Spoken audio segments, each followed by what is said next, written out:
Welcome to Season 2, Episode 10 of Social Anxiety Live. And we're really excited about today's episode because we've got some fantastic questions from our listeners about social anxiety. Okay, our first question this episode is from Duncan, who asks, is social anxiety nature or nurture or both? So do you want to kick us off with your answer, Simon? What do you think? I think that's quite difficult because we're talking essentially about whether it's something that you're born with or whether it's something that's affected through the environment that you're in. And part of me wants to say it's a bit of both of them. Yeah. Because I think that when we've talked about this in a previous episode, we talked about whether it can be genetic. And I think the likelihood of you having social anxiety could be increased if you've got a parent who's had it or you've got siblings that have had it. But then, I've probably realised that, it's something I've become more accepting of as I've got older. Yeah. Rather than thinking it's something that's come from inherited characteristics. Yeah, I sort of take a similar view. I think you probably can be predisposed to anxiety and social anxiety, but I do also think that life experiences can have a huge impact on it as well. If you think about things like your experiences, especially when you're young, maybe around friendships or relationships or things like bullying, I think all those things could impact quite heavily on something like social anxiety. So you might be predisposed to it, but then your life experiences, I think, do affect the way it affects you or how sort of prevalent it is. I think that's right. I think there's things that happen to us in our sort of environmental experience. We talk about childhood experiences. I think back to sort of when I was younger and having sort of social interactions when I was younger, and I probably didn't realise it at the time because I think it was mislabelled. And I know that one of the other questions that we've got will focus a little bit more on that. But, it points to how does social anxiety develop? Does it develop because of other people around you and what they do? Or is it something that, linked to, say, neurodiversity? Is it linked to being introverted? Is it linked to just generally how you're feeling? But it's probably a big sort of crossover, a bit of a sort of a mix between things. Yeah, and I think it's about the labelling of it and sort of identifying it, because as a child, and I've said this in previous podcasts, I think I probably would have been identified as a quiet child or a shy child. Never would the word social anxiety have been something I or anyone else would have used, but now as an adult looking back, I think actually as a child I did have social anxiety, but I just never identified it at the time, which again sort of leads me to think it is possibly something that is genetically or just built into me to a certain degree, but then maybe through my life has been affected in different ways through my experiences as well. This actually links to another question which comes from Robert. Mm-hmm. And Robert asks, is social anxiety the same as shyness? That's a really difficult question. I would say I think there are crossovers. I think there are aspects of both that are very similar, but I wouldn't necessarily say that they are the same.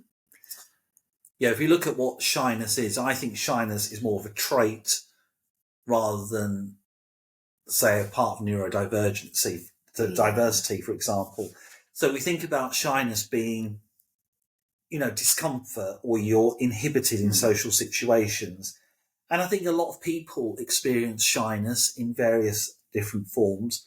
Social anxiety, though, I think is a recognised mental health disorder, and it involves many more intense and sort of more prevalent symptoms. So I think there's a distinction there. Yeah, I would agree. I think shyness is something that you can experience and you can feel, but social anxiety, there's so many layers to it and there's so many different aspects, and it affects everyone in such different ways as well. So I think that it's almost more complicated, social anxiety. Well, let's put an example in place. So let's say you're going to a party. Yeah. If you're going to a party, is there a difference between shyness at a party and social anxiety and the thought of going to a party? Yeah, well, I think and maybe some people would correct me on this, I think if I was experiencing shyness, I would have feelings at the party of maybe being a bit nervous to talk to people. Whereas for me, social anxiety, it's more about the before and the after as well. We've talked about it before, with social anxiety, it's not just about the feeling of shyness in a situation, it's the overthinking that comes before the situation, it's the tiredness after the situation.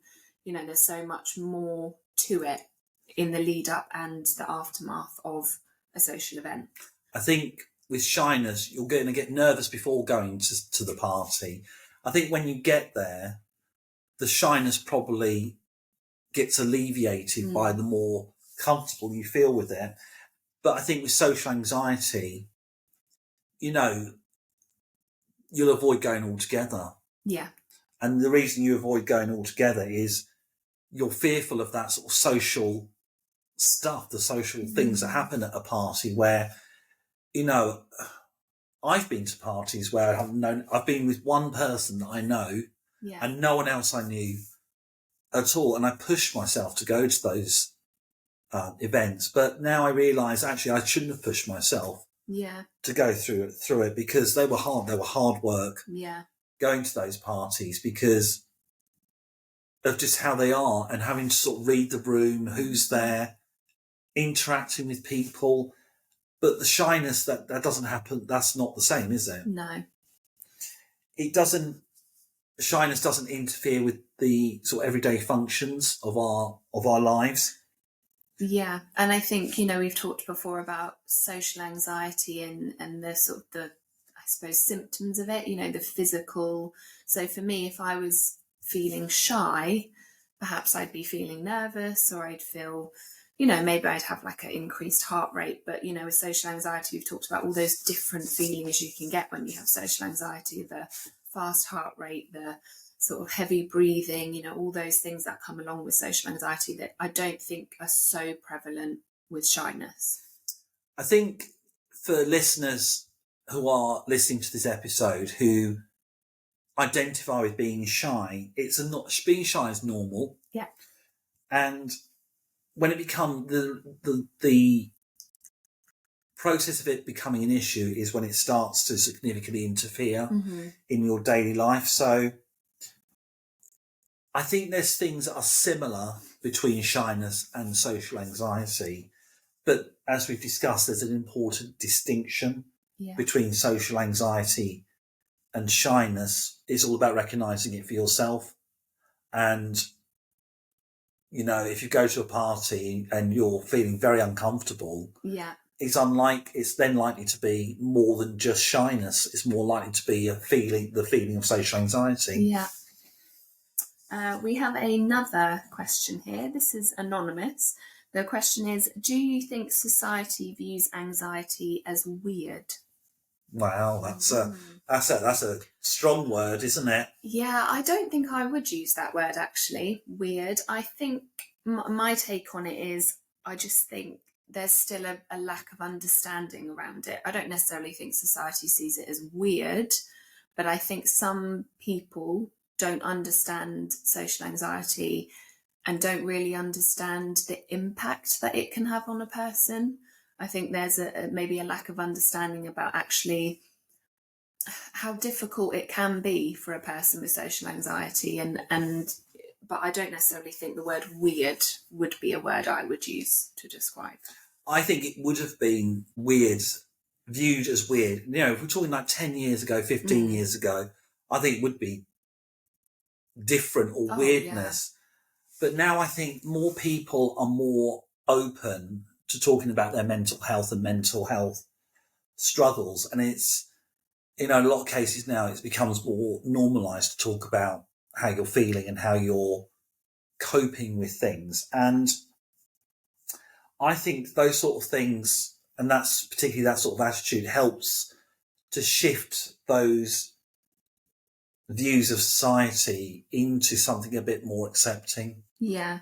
And I think it's important to remember that anxiety is actually very, very common, and that, I know through our podcast, we've kind of realised how many people actually do struggle with anxiety in one form or another, from all the sort of contributions we get and the questions and the feedback on the podcast. That it's made me realise actually how widespread it is, and the more that we talk about it, the less, in quotes, weird it does become. I mean, we've had messages from people who consider themselves isolated because of their social anxiety. And, once you realise there's more people with it, I mean, I can't put percentage on it. Yeah. But I know that more people, particularly in my circle of acquaintances, have mentioned, the word social anxiety. And it's largely because of listening to our episodes. And I think probably the more we talk about it, the more we mention it, the more we put it in conversations, the less weird, ironically, it becomes. Yeah, and I think it's important as well for other people to be open just to listen to people talk about it, to be open to sort of hearing what it's like and ways that people can support. There might be someone knows that has anxiety, and it's, how can you support that person? How can you help? What's going to help that person? What can you do as their partner or their friend to support them when they are struggling with their social anxiety? I think that's important, is for people to be open to actually educating themselves on it a bit as well. I think there's still the biggest sort of stigma, I think, with mental health is around men. Yeah. I think with men, there's still this thing about largely that you sort of get on with it, you cope with it, you don't show your emotion, your sort of emotional side, you don't show that you're feeling upset about things. And I think it brings me to a conversation I had a couple of weeks ago with a educator who's specifically doing work around the childcare sector and men, because it's a female dominated sector. Yeah. And we were talking about sort of men in particular feeling isolated and having more sort of support for men in a sort of either a confidential way where, it's not publicised hugely, but it's publicised enough for them to know, right, this is where I can go. This is another man that they can go and talk to. And we were talking also about people who are new to this particular sector. And there's a lot, as we both know, with teaching and being involved in education in schools, there's a lot that happens, not just with social anxiety, but with mental health in general. Yeah. And knowing that there is support out there for people, whether it's because we've had messages of people coming to us for advice, or being able to signpost people to where they could go to get support. So it's alleviating that idea. It's not weird at all to have social anxiety. It's actually more normal than you realise. Yeah, it's actually very common, and I think we are moving in the right direction with it, but there's still steps to go, aren't there? Another question we've had anonymously is, how could you tell if someone's experiencing social anxiety? See, I think that's so difficult to pinpoint, because for me, I think it can manifest in so many different ways. And sometimes it can be very obvious, things like physical symptoms like a panic attack can at times be very obvious, not always.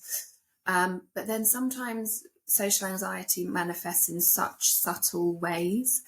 And I think we've talked about this before, like the overthinking, the worrying is all internal. So I don't think it's always really obvious to spot a person who is experiencing social anxiety. I think there's a crossover between other things. I mean, if you listen to, I believe it's episode 11 in season 1, where we talked about the differences and similarities between autism, introvertedness and social anxiety. Well, let's extend that out to being neurodiverse, because sometimes, particularly things like eye contact, Yeah. avoiding eye contact is a neurodivergent trait, but it is also, I think, a social anxiety trait, because if you're in a social situation and you don't know what to say, you avoid eye contact with that person because you don't want them to think, well, this person must be a fool, because they don't know what to say, they don't know what to communicate to continue the conversation on. So it's worrying about how you're perceived in those situations. And I agree, it's hard because some of the symptoms won't be so overt as, say, if you're having a panic attack, if you're having a meltdown or a shutdown. Yeah. But all of those things I've just said can be linked to social anxiety. Yeah. I think for me, I don't think my social anxiety is always particularly obvious, because I think I have a tendency to just go quite quiet. My sort of, I guess the symptom I would show quite often is just I'm very quiet. A lot of what the social anxiety for me is the internal. It's the internal panic, the worrying, the overthinking, and those things aren't so visible. So I think for me, I think it's about getting, if it's someone that you're close to, it's about learning what are the ways that they show it, and also sort of learning what's the way that you can support. So like having that sort of empathetic approach with someone who might be experiencing, because it might not always be obvious, but if you even just talk to the person, or you ask them, when you're feeling social anxiety, when you're feeling anxious, like, how might that show? What can I do in that situation? How can I support you? Because some people, when they're anxious, want lots of reassurance, and some people almost need more space. So I think, again, it comes back to sort of educating other people about how they can support and look for those signs that you might be experiencing it. Yeah, definitely being open and curious. Is as if, when we work with children, children have backstories that may go some way to explain behaviour.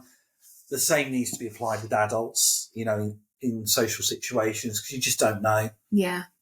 And it's removing that judgment, that sort of preconception, all those ideas that, this person must be this because they're doing this. Well, actually, no, if you take the time to understand, then it will have benefits both for the person with social anxiety and the other person. Yeah, absolutely. Right, our next question is quite a big one, this. How do you overcome social anxiety? Well, this is going to be a question that will really resonate with a lot of our listeners, because it's almost, some people may listen to these podcast episodes that we do and they want the solution. Yeah. So how do we overcome the social anxiety? And I don't think you can fully overcome it. No. I don't think you can suddenly say, well, I don't have social anxiety anymore.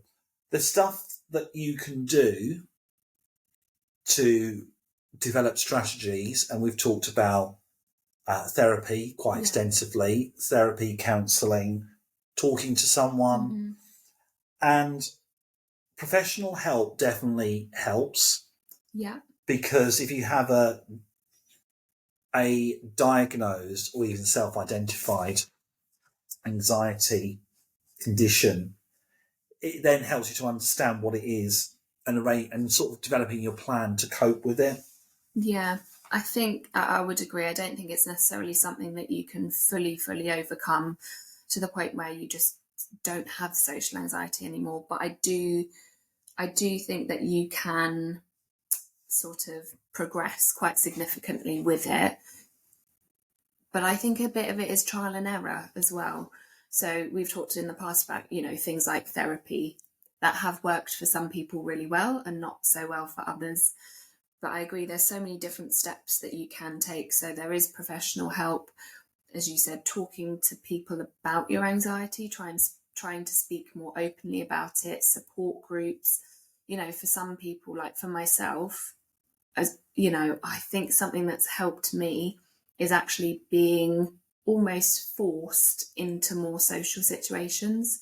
As I've got older, I've just through experiences had to be in more and more situations where I'm with people I'm not familiar with. And actually, I think the more I've been in those situations, the easier I've started to find it. Again, I would not say at all that I've overcome my social anxiety. It's still something that I sort of struggle with and I have to work through consistently and constantly.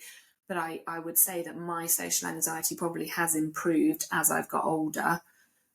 But it took a lot of time and it took me trying a lot of different things to get to that point. See, for me, I think when I was younger, I pushed myself just to do it anyway. Actually, it's almost the opposite with me. Yeah. As I've got older, I feel more confident now to say I'm not going. Yeah. Or I'll go, but I'm only going to stay. I sort of give myself a time limit. Yeah. If by that time limit I'm not feeling it, or I feel as though I just don't feel there, then I'll go. Yeah. Which is better. And I also find myself now, actually, it's funny, like the evening, I used to go out in the evenings all the time, but I've noticed a shift with me. I've tended to go out more during the daytime now, right, yeah. and have the evenings at home, which I find better, because I don't know if it's during the daytime where, you know, it's there's light, there's sun, there's lots of things you can do during the daytime. And I don't know whether it's assessing your sort of patterns, your social patterns, and then, you know, changing them. You know, I've said, you know, last week someone asked me to go out, meet up in the evening, and I said no. Yeah. But this person, I knew I could say no because of my. It wasn't because of my social anxiety. It's because I was tired. Yeah. And but I think you felt more confident to say no than maybe you would have in the past. I think so, and I also think almost with if you've taken the time to go to a social event, it's afterwards, the day afterwards. Yeah. It's giving yourself that permission. If you want to have the next day not doing anything and just recharging, then get on, then do it. Yeah. Without fear of anyone else judging it. Yeah. And I think it's about taking small steps as well. You know, working through social anxiety is a bit of a journey. It's not going to fix itself overnight. So you have to think about those small steps. So let's say you get invited to a party, as you said, saying no is absolutely fine. Equally, saying, okay, I'm going to go to this party and I'm going to stay for 10 minutes and then leave. That's still a small step forward. That's still a win. And I think it's just not putting too much pressure on yourself, because you're not going to just overcome it overnight. It is a journey. It's something you work through. And if you have the right tools and the right people around you, then it's certainly going to help. Definitely. I think on that note, that really wraps up our question and answer session on social anxiety. And this is the first one we've done where it's been completely open to our listeners' questions. And I think we've covered some really important ground, from thinking about the causes of social anxiety and how it's perceived by society, and actually also the differences between shyness and social anxiety. Yes, hopefully this discussion was helpful and gave some insights, whether you're dealing with social anxiety yourself or you know someone else who is and you want to know ways that you can support them. And remember, you're not alone. There are lots of things out there. There's lots of support groups, lots of people that you can talk to. If you have any more suggestions or questions for future topics, please email us at socialanxietylife2023@gmail.com. Thank you so much to everyone who sent in questions and everyone who continues to listen to our podcast. See you in the next episode. Bye-bye. Bye.